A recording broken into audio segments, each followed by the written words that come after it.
Starting next month, Buffalo police officers will see a little extra money in their bank accounts. Our nonprofit partners at Investigative Post have been following the ongoing negotiations between the city and police association over the last 3 years. This summer, a state arbitrator awarded a 3.25% raise and back pay worth nearly $15 million. Community advocates had hoped the city would push for police reform to be included in these negotiations, but those changes aren't on the table. The Buffalo Common Council still needs to approve the spending. Joining us live now is reporter Geoff Kelly from Investigative Post. Thanks for coming on the town hall, Geoff. My pleasure.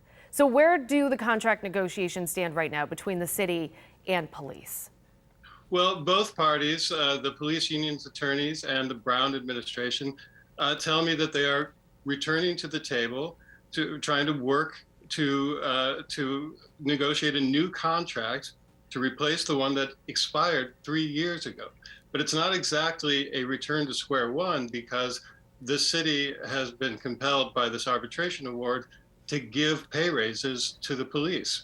And in return, they've gotten nothing. So they've got to figure out the financial situation, but we also want to talk about this. In the summer of 2020, there were protests across the country and here in Buffalo against police misconduct. Since then, what types of reforms or changes were advocates asking for in this new contract?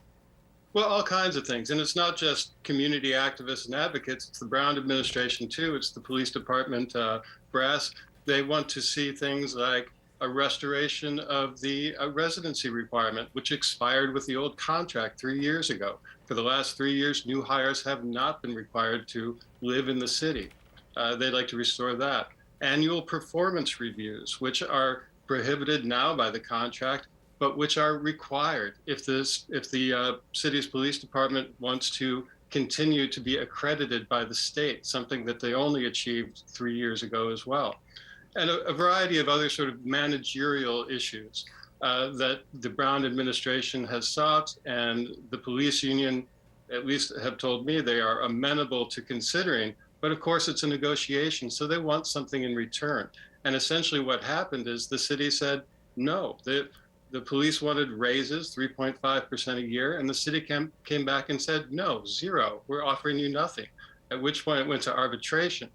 And in arbitration, all they talked about was money, and all these other issues fell off the table. Now, the arbitration panel has granted significant, not huge, but significant raises to the police union. And that's taken away, some leverage from the city as they try to return to the negotiating table and move forward.